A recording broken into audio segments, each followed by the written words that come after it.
right. Sorry, y'all. I've been trying to type, and I wish it would let me post it. But hey, y'all.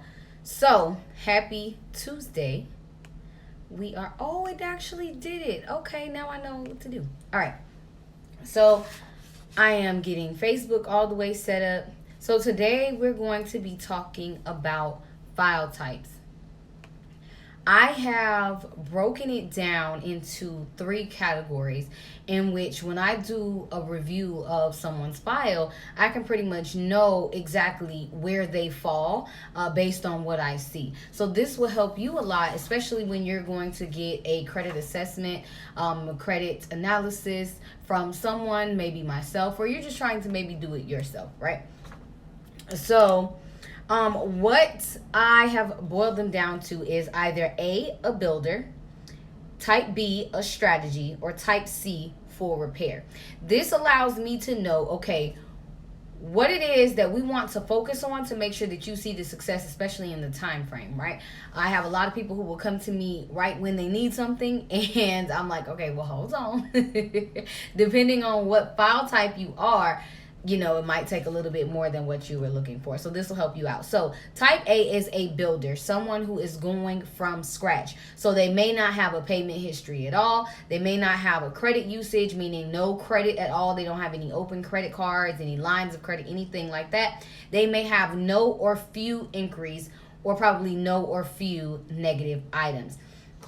And now, in rare cases, I have seen someone with no payment history, no usage, in a lot of inquiries because they're trying to figure out, okay, how can I put something, how can I add something to my report? You would still be considered a builder, right? Because that's the strategy that we're going to have to focus on for your specific file, which is, hey, we need to, get you some payment history. We need to get you some guaranteed approval accounts, and we need to take care of either these high inquiries that you have, or we need to, manage the right amount of increase. I love that space of a builder, just simply because we're starting from scratch, right? So we're starting in a space where they need to build from the ground up. There's not major corrections that need to be done. Every now and again, you may see someone in the type A or in the, in that area or section that does need a few negative items removed. Maybe they had credit cards in the past and they charged off, and then now they're negative, right? But you won't see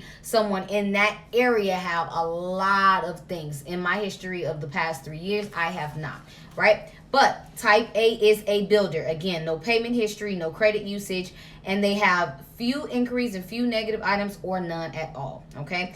Type B is a strategy, meaning they have a payment history somewhere between 0 to 100%. They have credit usage, meaning they may have one card, they may have a store card, they may have a one secure card, or just maybe two cards, right? But a very thin file. Remember, I told y'all lenders like them thick. They like to see that you have a good amount of oomph to your file, right? It's a little thick. Okay, they may have no negative items or no or few inquiries. Now, this is someone who has, probably went through the building stage. They have a few accounts, but they probably need to add on a few more accounts, or they need to, improve their payment history. They just need a strategy to help them get to the next level. So they may have few or no negative inquiries, few or no negative marks. So with that being said, for them, they need a strategy, something that's going to help them build consistently. So I'll say this, with type A, depending on, how many inquiries they have, once they start getting approved for accounts, that's going to start, boom, helping them see like crazy increase, crazy fast. So when you see a lot of those, folks on my clients that are seeing 100-point increase, etc., a lot of them only maybe have no accounts or one account, and they're now starting to introduce some things to their file. Whereas type B, if they are adding things to their report, there's a good chance that they may see some smaller jumps, they may see some bigger jumps, just also depending on if they have inquiries, right, and their credit age. So we're going to go more into depth after I talk to you guys about all the strategies, right? So type C is they have a payment history anywhere from 0 to 100%. They have one or more credit cards, is either no credit, fair usage, or over usage. they have negative items and inquiries. And I'm saying like things anywhere over 5 negative items or anywhere over 5 inquiries. You're more so going to fall into type C because there's going to be a lot more work that has to be done with you, with your file. So when it comes to that, not to say that, oh, it's going to be a longer period of time that we have to spend together. No, it could very well be, you know, a good fair amount of time that we have to spend together. You just fall into that category because it's going to take a little bit more work, right? On your letters, we're going to have to point out a few more errors, right? We're going to have to stay on top of when the letters went out, when they came back, if there was no response, right? So once we figure out what type or what section that you fall in, that's when we're going to know, okay, here's going to be your plan. Here's the type of increase you can expect, or here's what you need, you know, here's where we're going to have to focus on your improvement plan, right? So here in this, I'm either a B or a little C. Okay, perfect. So here's how we can differentiate where you are on whether B or C. So, of course, both of them include a payment history because, of course, something has been done, right? You have something anywhere between 0 to 100%. You do have some type of credit usage. Now, here's where the difference falls. If you have anywhere from 5 negative items and below, or, you know, no negative items at all, you're going to be a type B, right? Where it's like no or few inquiries, right?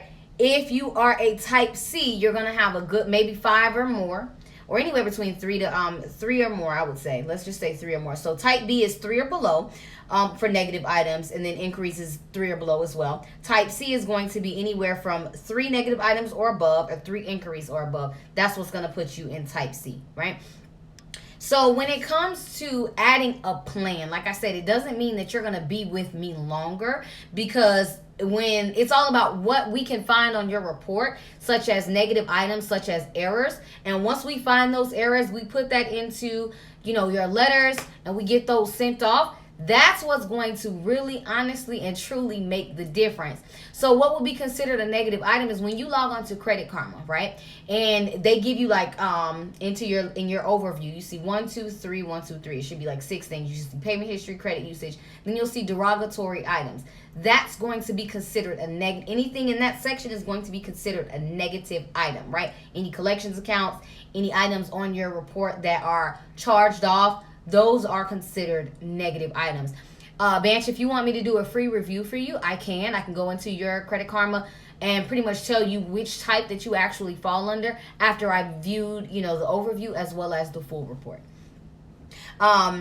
So what ends up happening is I have a lot of people who will ask me, okay, so what will my jumps actually look like, right? So if you're a type A, again, once you're adding activity, you're introducing activity to your file, you are going to start seeing bigger jumps. Why? Because number one, you're applying for something and you're automatically getting approved no matter the score, no matter what you have on your report, because these are guaranteed approval accounts that are included in my plans, right? So you begin to have those bigger jumps in the beginning because you're introducing things to your file. Then it will pretty much smooth out once you begin to apply a consistent strategy. And once you apply that consistent strategy, then you're going to see yourself, you know, okay, I'm going up. But you see how I'm kind of doing this? Because you may experience some fluctuation along the way, which is normal. Small dips can be normal, especially when you're getting used to the plan and getting used to the strategy.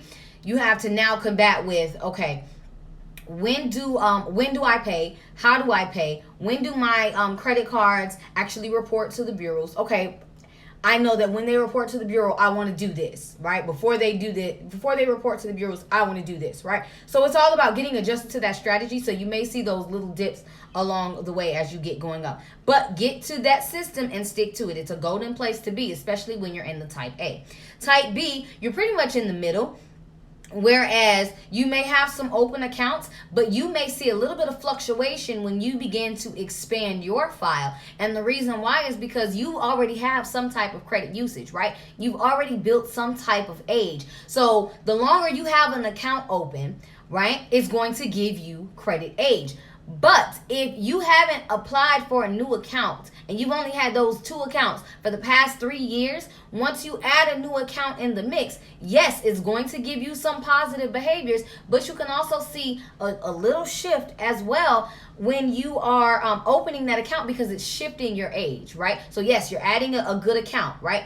But you're also somewhat shifting your credit age. So it is going to give you a slight little bit of fluctuation. And also, you have to take into account your inquiries. Do you have more than 5 inquiries, right? When you get denied for credit, it is going to hurt your score. When you get approved, it may stay stagnant. It may drop at a few points. It really just kind of depends on the nature of your file. If you want to know more in depth, let me know, and I can pretty much get into a deeper dive with you on what you can kind of expect based on what I've worked with in the past. And type C. Oh, sorry, before I move to type C. Type B. Listen, it's okay sometimes. So if you had an account open for like 5 years and it's now time to add a new account, it's okay to take that small hit, because now you're adding on another account that's going to thicken your file, which makes you look less risky to actual creditors to actual lenders when you're looking to apply for a home or a car or something like that, right?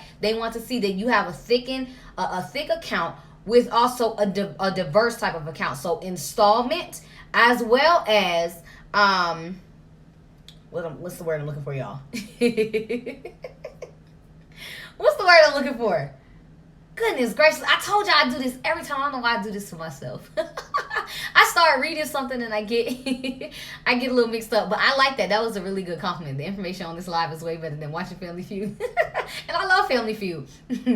Okay, so but once you take that little small hit, it gives you that extra little boost that they're looking at. So they're like, okay, I trust this person a lot more. So they've been able to say, all right, I looked at how you've handled the 5 accounts that you've had. These are some really good accounts. This is how you increase your limits as well, because you don't want to just have 5 accounts with $1,000, right? You want to start stepping into the bigger most, but only when you become responsible. Remember, self-discipline is key. If you have not checked out that video on my channel, YouTube, Instagram, Facebook, you might want to get to it, okay? So type C. Wow, why do I keep doing this? Type B, sorry. it's on the back of the page. So make sure that you add a strategy. Regardless of it all, you need to make sure that you have a strategy. And whatever type that you're in, you need to have some type of strategy. And the strategy that you're going to have with these new accounts is going to help you. So having a diversification of installment loans and revolving credit. That's what I was saying. Boom. You like how I brought that back? So installment is like loans. So any like personal loans, car loans, home loans, those are installment. But having revolving credit is money that always comes back to you once you pay it off. Those are like credit cards and lines of credit. It's good to have a good balance and mix of those. Maybe 3 lines of credit and 2 installment types, right? But to help you boost. And I have a few guaranteed accounts that you guys can apply for that'll help you see that boost. Type C is going to be a little bit of like this, right? It's going to be some high jumps. You're going to have a little bit of a fluctuation, and you're going to have some high jumps, and then you may have some stagnancy as well as things are getting adjusted. But that is super duper normal, especially when it comes to removing negative items, because depending on the nature of the negative items that you're removing, if they have had more positive history than negative and you remove that account, guess what? You're going to see that credit age be lost, and you're going to take a hit to your credit. But if you want to remove that, cool, go ahead, remove it, or pay it down to 0, right? Those are on those accounts that have had longer history of positivity and just maybe a few months and then it charged off with negative history. You want to keep those in your balance, in your mix. Just pay it down to 0 so that it's looking positive on your file, right? But in this time frame, a lot of the times what I see for type C folks is that they have open credit lines, but those credit lines, and sometimes type B, but those credit lines are like over 80% utilization, right? They're almost maxed out. So one of the things that we're going to be working on in that type is to make sure that you get it to a healthy balance and you have a healthy, consistent strategy that gives you overall health that just keeps growing and keeps going. So when it comes to type C, you're going to see a little bit of mix of a lot of things, right? But it all depends on the nature of your file, right? What are your inquiries looking like? What is your credit age looking like? What is your credit usage looking like? What is your payment history looking like? I can better tell type C's what their future is going to look like when I'm able to personally look at your credit. So when you see me say, hey, let me inbox you or let me do a free review for you, this is why, because I want to categorize you and put you in either type A, B, or C so I can know what your strategy is going to look like. There are thousands of tips out there. There are and I mean, these aren't the tips that I'm sharing. These aren't tips that you can't go research yourself. However, I have got it down to a science of what each file can need in order to get to the next level. So like I tell people, now that you know the file types, now that you know where you may fall by looking into your into what it is that you're, whatever you see on your profile. Again, type A is a builder. You're pretty much going from scratch. You're going to be building, building, building. Type B is you may just need a strategy to tweak out what you currently have. Not really any negative items. You just need a strategy to tweak out what you currently have, and you're going to soar up. But a type C is going to be full repair. You need to start getting some of those negative items off. You need to start reducing your inquiries if those are high. You need to make sure that your payment history is as close to 100% as possible. You need to make sure that your credit cards are in a nice full, in a nice healthy area. This is how. So now that you know your types, get your behind to YouTube University or Google College and start doing the research on what it is that you need to do to see improvement to your file. Or hire a coach like myself that can go in and help you even further. And even if you want me to do a free review so that you can go to YouTube University or Google College, do what you got to do. We're going to make sure that you have exactly what it is that you need so that you can, you can know what to expect. Because some people will look at it and be like, hey, I'm discouraged because I seen this little dip. Why? It's normal. Right? Why are you discouraged? Or they're like, well, I tried. I ain't got the discipline. Hey, that's what I'm here for. I'm your coach. Or I'm just looking at Credit Karma. I don't know, Credit Karma is saying this and it's saying that. But then you look on FICO. I just showed y'all a prime example on my story the other day where Credit Karma was showing in the 500s, but on FICO, it was all of it across the board was in the 600s. So I'm here to say that there's a difference between Vantage and FICO. Those are some things that you want to research as well. This is all the things that we talk about in the A to Z Masterclass. So you can bring your tail on over there. We'll get, we'll help you out there as well. You get your free review done. You get your personalized plan done. And you have your strategy on what to do to get to the next level. This is all about opening doors so that you can now move forward in a different light. But in order to do that, you got to take action. You got to take charge. And you got to take it seriously. All right, so those are file types. I love y'all. Y'all know my slogan. I'm out like Chicken Scouts. Bye, y'all. Ow.